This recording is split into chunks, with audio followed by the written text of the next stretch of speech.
नमस्कार। DD dialogue का कारवां इस वक्त मौजूद है, पटना में है और बात हो रही है बिहार की, क्योंकि चुनावी शंखनाद विधानसभा का हो चुका है बिहार में और ऐसे में सभी दल या कहा जाए गठबंधन अपनी अपनी जोर आजमाइश में लगे हैं। फिलहाल तो कोशिशें सीट बंटवारे से लेकर प्रत्याशियों के चयन को लेकर हो रही है, लेकिन सबका कोशिश इस बात को लेकर है कि कैसे जनता का समर्थन हासिल किया जाए। तो कैसे इस बार का बिहार का जो विधानसभा चुनाव है, ना सिर्फ बिहार की एक नई दिशा देता नजर आएगा, बल्कि राष्ट्रीय राजनीति को लेकर भी कई बड़े संदेश और संकेत देगा। इस तमाम विषयों पे हम लगातार डीडी डायलॉग के इस खास कार्यक्रम में हम बात कर रहे हैं और इस सत्र में हमारे साथ बहुत ही खास मेहमान मौजूद हैं, क्योंकि बिहार में अभी तक कई बीते चुनाव की बात की जाए तो मोटे तौर पर दो गठबंधनों के बीच में सीधा मुकाबला देखने को मिलता है, एक एनडीए और मौजूदा वक्त में महागठबंधन के रूप में। लेकिन इसको त्रिकोणीय बनाने की जो कोशिश की जा रही है वो हो रही है जन स्वराज पार्टी के माध्यम से, और ये प्रशांत किशोर की पार्टी जो लगातार मैदान में मौजूद हैं और अपनी दावेदारी के साथ में इस मुकाबले को त्रिकोणीय बनाने की बात कर रहे हैं। इस विषय पे बात करने के लिए कि कैसे जन स्वराज एक बदलाव की जो बात कर रहा है, विकल्प की जो बात कर रहा है, वो एक बिहार को देने के लिए तत्परता से मौजूद है। इस विषय पे बात करने के लिए बहुत खास मेहमान हमारे साथ मौजूद हैं, मनोज भारती जी, जो कि जन स्वराज पार्टी के प्रदेश अध्यक्ष हैं। सर, बहुत स्वागत है हमारे साथ जुड़ने के लिए। बहुत बहुत धन्यवाद, और डीडी के दर्शकों को भी मेरी शुभकामनाएं। इससे पहले कि मनोज जी से हम विस्तार से बातचीत करें और समझने की कोशिश करें कि क्या वो विकल्प उनके पास है और क्यों जनता उन पे विश्वास करे, एक नजर डाल लेते हैं मनोज जी के अभी तक के सफर को लेकर, क्योंकि वो एक ब्यूरोक्रेट रहे हैं, इंडियन फॉरेन सर्विसेज में रहे और उसके बाद राजनीति में आए। क्या उनका सफर रहा है, एक छोटी सी रिपोर्ट देखते हैं। जन स्वराज पार्टी के बिहार प्रदेश अध्यक्ष मनोज भारती का सफर नौकरशाही से राजनीति तक का रहा है। मधुबनी में जन्मे मनोज भारती आईआईटी कानपुर और आईआईटी दिल्ली से शिक्षित हैं। भारतीय विदेश सेवा के अधिकारी के रूप में वे यूक्रेन, बेलारूस, इंडोनेशिया और टिमोर लेत्से में भारत के राजदूत रह चुके हैं। सेवानिवृत्ति के बाद 2 अक्टूबर 2024 को प्रशांत किशोर की जन स्वराज पार्टी से जुड़े और पार्टी के पहले कार्यकारी अध्यक्ष बने। तकनीकी समझ, अंतर्राष्ट्रीय अनुभव और नीति निर्धारण की गहरी पकड़ के कारण उन्हें बिहार की नई राजनीति का टेक्नोक्रेट फेस कहा जा रहा है। मनोज भारती। तालियों के साथ मनोज जी का स्वागत करिए और बातचीत की शुरुआत करते हैं। मनोज जी, क्योंकि जन स्वराज पार्टी के माध्यम से आप लोग एक विकल्प देने की बात कर रहे हैं, लेकिन एक बहुत बड़ा वर्ग है वो ये कहता है कि साहब आप विकल्प नहीं बल्कि वोट काटने का काम करेंगे। इसके बीच में कहां पे खड़े हुए हैं इस मौजूदा चुनाव में आप और आपका दल? नहीं, ये बात बिल्कुल सही है। नई पार्टी है तो उसे वोट कौन देगा? जो भी वोट देगा वो तो किसी दूसरी पार्टी का ही आदमी अब तक रह चुका है। तो हम वोट तो काटेंगे और उस हिसाब से हम इतना कह सकते हैं कि हम बाकी दलों के इतने वोट काटेंगे कि वो अपने पैरों पर खड़े नहीं रह पाएंगे, और इसी विश्वास के साथ हम इस चुनाव में आए हैं। लेकिन कहा यह जा रहा है कि आप उतने वोट काटेंगे जिससे दूसरों का खेल बिगड़ेगा, आप अपना बना नहीं पाएंगे, दूसरों का बिगाड़ देंगे, ये कहा जा रहा है आपके बारे में। ये बात इसलिए कही जा रही है कि हर कोई हमसे डरा हुआ है, हर कोई इस शक्ति से डरा हुआ है जो कि जनता को अपने साथ लेकर पहली बार सामने आया है। जन स्वराज की शक्ति कोई नेता नहीं, जन स्वराज की शक्ति कोई नीति नहीं, जन स्वराज की शक्ति जनता है। और जब तक जनता नहीं समझती कि बिहार को अब एक बदलाव की जरूरत है, तब तक बिहार में बदलाव संभव नहीं है।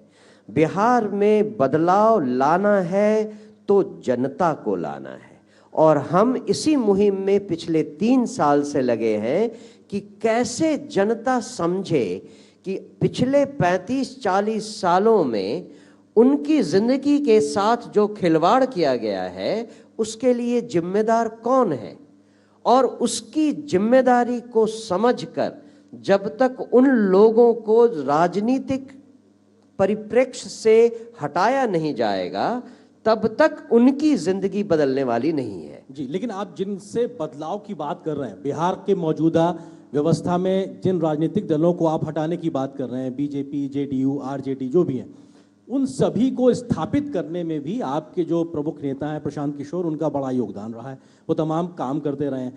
आप कभी उनकी तारीफों के कसीदे करने का काम करते थे, तो आज उनसे बदलाव की बात कर रहे हैं, तो ये तो कभी सहयोगी और कभी विरोधी वाली बात हो गई फिर।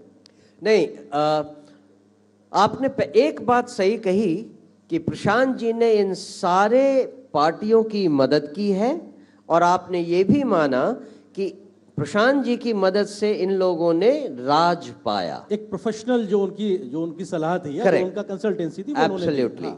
तो मतलब है कि इनमें कैपेबिलिटी है लोगों को ऐसी एडवाइस करना कि वो गद्दी पर आ सकें। गद्दी पर आने के बाद, नहीं सर, मेरा सवाल ये था। नहीं, इसको बात को मैं पूरी कर दूं। ठीक है, हाँ। गद्दी पर आने के बाद प्रशांत जी ने देखा कि जिन लोगों को उन्होंने गद्दी पर पहुंचाया, उन लोगों ने जनता के साथ न्याय नहीं किया। तब उन्होंने सोचा एक बार जनता के पास जाकर देखते हैं। अभी तक हमने पॉलिटिशियंस को सलाह दी, अब जाकर जनता को सलाह देते हैं। जनता को यह समझाते हैं कि तुम्हारी बदहाली का कारण क्या है। अगर जनता समझ गई तो अपनी बदहाली से वो दूर हो जाएंगे। यही मुख्य मुद्दा है जिसके पीछे जनसुराज पैदा हुई है। आपने ये कहा कि जिनको सत्ता तक पहुंचाया उन्होंने जनता का ख्याल नहीं रखा, इसलिए उन्होंने अपना एक अलग रास्ता चुन लिया। आरोप ये भी लगता है कि वहां पर प्रशांत जी को वो स्पेस नहीं मिला जो वो चाहते थे, इसलिए उन्होंने एक अलग रास्ता चुना है। उनकी जो महत्वाकांक्षाएं थी, कांग्रेस के साथ रहे, ममता दीदी के साथ रहे, जेडीयू के साथ में रहा, क्योंकि वो लगातार इस बात का भी जिक्र करते थे कि साहब जो नीतीश जी की जो विरासत है वो उनके इससे आने वाली, ये तमाम चीज़ें पब्लिक डोमेन में है। तो इन दोनों के बीच में सुविधाजनक तरीके से इस बात को आपने जो कहा, इसका दूसरा पहलू ये भी है जो मैं कह रहा हूँ ना, वो पहलू एक्चुअली स्ट्रेच्ड आर्ग्यूमेंट की तरह है। वो इसलिए कि जब आप सब जानते हैं कि जब वो नीतीश बाबू के साथ थे 2015 में और वो सरकार बनी, उस समय उन्हें उप मुख्यमंत्री का भी पद दिया गया था। It was there for him. जब भी वो चाहते उप मुख्यमंत्री बनते। तो ऐसी कोई भी पोजीशन नहीं है जिसके लिए वो आज भी या उस समय भी काइंड ऑफ ही वाज डाइंग फॉर इट, ऐसा कुछ नहीं था।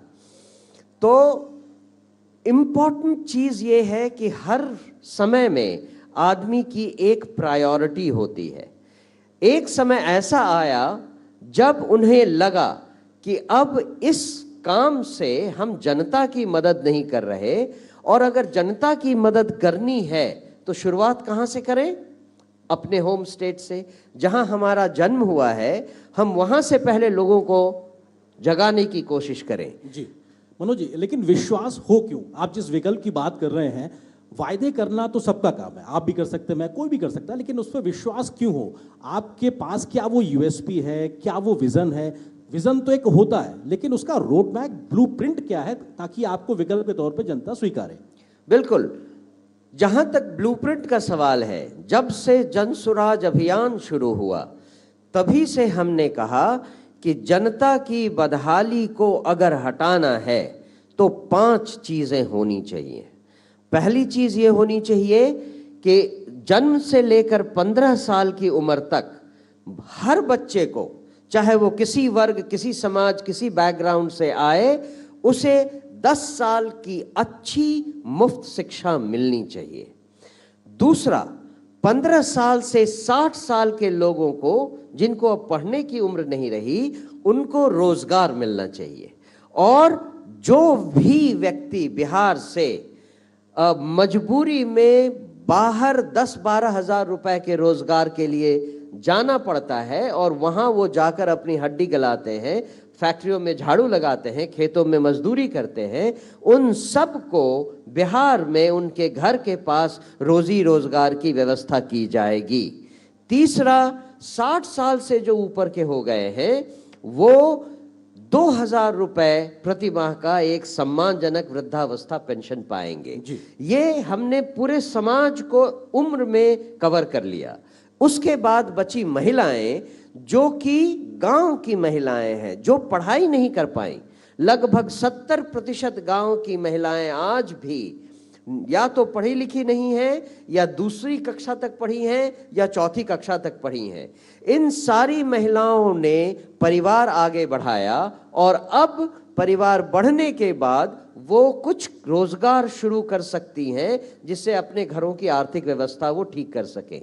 ऐसा हर राज्य में होता है, चाहे तमिलनाडु चले जाएं, चाहे राजस्थान चले जाएं, चाहे पंजाब चले जाएं, बिहार में भी हो रहा है। गांव की महिलाएं ये काम करती हैं। बिहार में भी हो रहा है, मौजूदा वक्त बिहार में बदलाव आ रहे हैं, जी सरकार जी, काम कर रही है, लेकिन वो तो जो उन्होंने होना कभी- चाहिए जी, जिससे हाँ, नंबर अपस्केलिंग हो, जी। वो ये है कि महिलाओं को कम रेट पर ऋण मिल जाए तो वो रोजगार शुरू कर सकती हैं।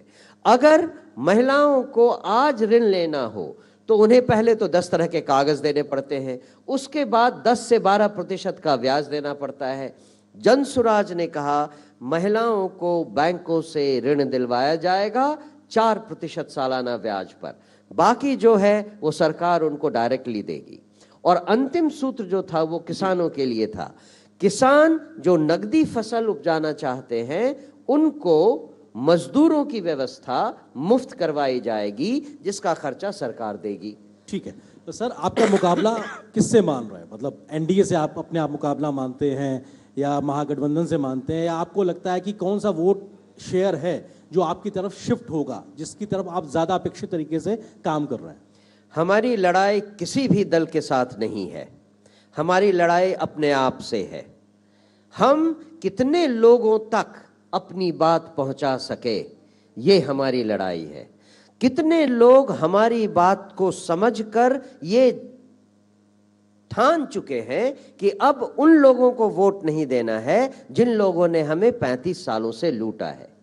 अगर न्यूमेरिकली आप देखें तो आज हमारा मुख्य ऑपोजिशन एनडीए होता है, लेकिन वहां भी हमारे पास कोई भी ऐसी प्री कंडीशन नहीं है जिससे कि हम लोगों को कह सकें कि तुम एनडीए को वोट करो या हमें वोट करो। हम उनसे केवल इतना कहते हैं कि जिन लोगों ने आपको 35 सालों तक धोखा दिया है, क्या आप फिर से उन पर विश्वास करना चाहते हैं? क्या आप नहीं चाहते कि आपके पास एक नया विकल्प सामने आए जो आपके अवस्था को आपसे दूर कर सके? ठीक है, इस हाई होप पे हम सर बात करेंगे, लेकिन आपने इस आंसर की शुरुआत की कि हमारी लड़ाई हमसे ही है, तो बड़ा कम समय में 2-3 साल में पार्टी के अंदर के कन्फ्लिक्ट को लेकर भी चर्चाएं बड़ा तेजी से चल रही हैं, तो क्या सच में आपस में ही लड़ाई ज्यादा हो रही है या सामने वाले अपोनेंट से करनी है? नहीं, आपस का मतलब है, मतलब लड़ाई हमारे साथ है, हमारे अंदर है। सर मेरा सवाल आप समझ गए, आप मेरा सवाल मैं समझ रहा हूं, लेकिन पार्टी जो मैं आपको ये बताता हूं जी, हमने उपचुनाव में भाग लिया लगभग 1 साल पहले जी। वहां हमारा वोट परसेंट पहली बार ही 10% था। पिछले 11-12 महीनों में हमने संगठन को बहुत मजबूत बनाया। मान कर ले चलें कि हमारा आज वोट प्रतिशत 18 से 20% है, और अभी से 1 महीने में लगभग हर रोज 3 से 5 लाख लोग जनसुराज को समझते आ रहे हैं। अब आप कैलकुलेट करके देखिए कि हमारा वोट परसेंट वोटिंग के दिन तक 30% भी हो सकता है, 35% भी हो सकता है, और 40% भी हो सकता है।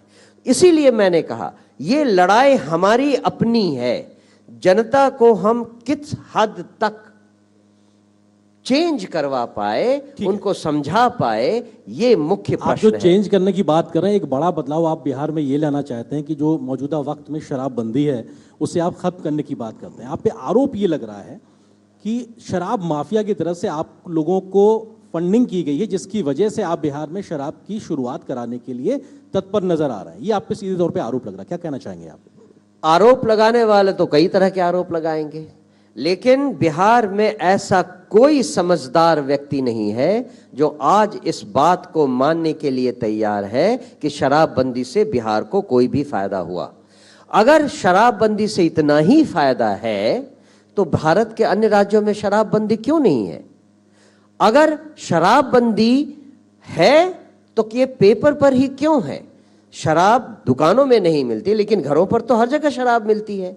और 100 की चीज आज 400 में मिलती है। आप उस आरोप जो को खारिज कर बाकी- रहे हैं, आप उस आरोप को खारिज कर रहे हैं कि आपको फंड करने वाले शराब माफिया है। मैं उस सवाल पर थोड़ा सा स्टिक रहना चाहता हूं। या जी। हम इस आरोप को खारिज करने से पहले इस आरोप को माने तो सही। हम तो ये आरोप ही मानने के लिए तैयार नहीं है। ये आरोप तो इंटेंडेड आरोप हैं जो कुछ इंटरेस्टेड लोगों ने लगाए हैं। ठीक है सर, समय थोड़ा सीमित है। एक हाई होप आप लगातार एक विकल्प के तौर पे बिहार की जनता को दे रहे हैं। दिल्ली में भी एक ऐसा मॉडल था, उसको लेकर भी चर्चा होती कि साहब क्या उस प्रकार की हाई होप जैसा हालात बिहार में तो नहीं होंगे? इस स्थिति से आप बिहार को रूबरू नहीं कराएंगे, इसका विश्वास कैसे दिलाएंगे?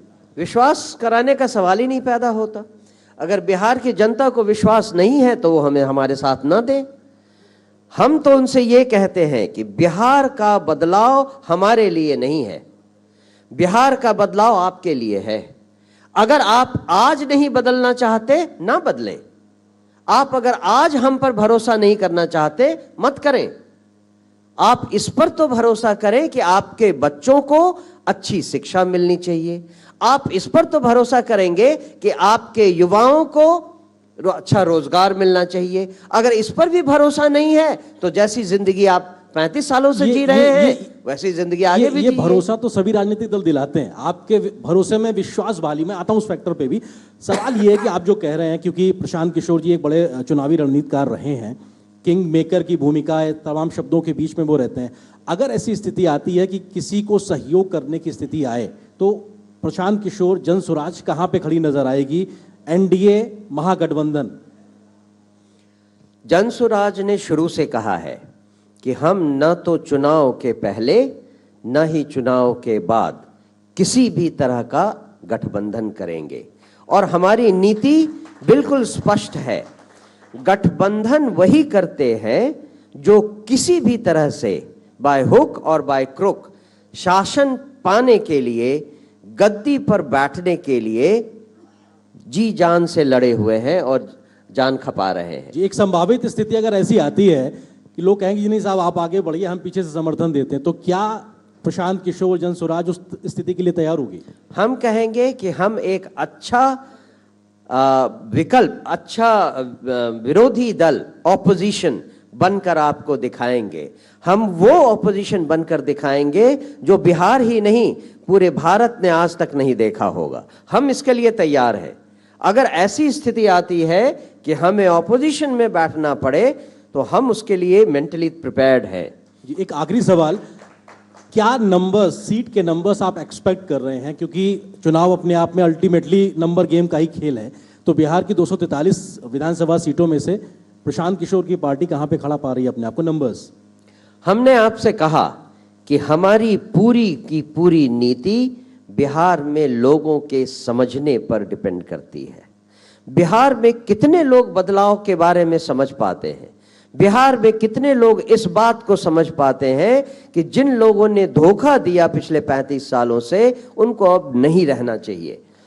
अगर चुनाव के दिन तक बिहार के लोग समझ गए, it is basically a leap of faith. जैसा कि हम हमेशा कहते हैं, अगर लोगों ने वो लीप ऑफ फेथ ले लिया तो हम अर्श पर, मतलब 200 की सीट भी हमारे लिए बहुत ज्यादा नहीं होगी। अगर बिहार में लोग नहीं समझ पाए और उन्होंने अब भी हम पर भरोसा नहीं किया तो हम फर्श पर, अगर 5-10 सीट भी आ गए तो भी हमें कोई आश्चर्य नहीं होगा। ठीक है, तो इनकेस अगर बिहार की जनता आपका समर्थन नहीं करती है तो क्या जनसुराज पार्टी बिहार की जनता की समझ पे सवाल खड़ा कर रही है कि मतलब वो नहीं समझ रहे हैं? नहीं, हम सवाल खड़ी करेंगे अपनी कैपेबिलिटी पे कि हम जनता को समझा नहीं पाए और हम अगले बार फिर से कोशिश करेंगे।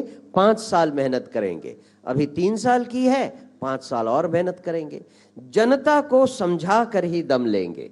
और ये तो लिखा हुआ है, ये तो आपने देखा है कि हम चाहे सरकार में हो या ना हो, बिहार की सूरत तो ऑलरेडी बदलने लगी है।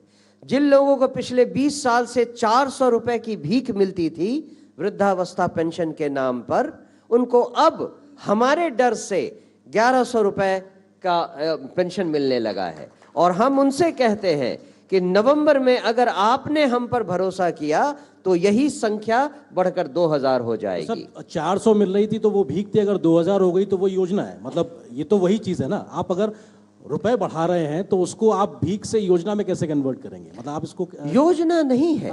योजना तो हर चीज योजना ही है। आप जो कह रहे हैं अभी 400 मिल रहे थे जो 1100 हो तो गए, 400 रुपए में आपको तो अपने सिम कार्ड को रिन्यू करवाने में ही 400 रुपए खर्च हो जाते, तो ये भीख नहीं थी क्या? ये कितना सफिशिएंट था, हम इस पॉइंट को बता रहे हैं। जो भी योजना तो हर चीज ही है, लेकिन कोई योजना आपको जिंदा रहने लायक बनाती है, कोई जिंदा रहने लायक भी नहीं बनाती है। चलिए, बहुत शुभकामनाएं आपको, जनसुराज पार्टी को बहुत बहुत शुभकामनाएं इस आने वाले चुनाव के लिए। और बहुत शुक्रिया मनोज जी आपका हमारे साथ इस मंच पे जुड़ने के लिए और जनसुराज की बात को हमारे साथ साझा करने के लिए बहुत बहुत शुक्रिया। बहुत बहुत धन्यवाद। तो इस सत्र में बात बिहार की में फिलहाल इतना ही, लेकिन ये सिलसिला लगातार हमारा जारी रहेगा। नमस्कार।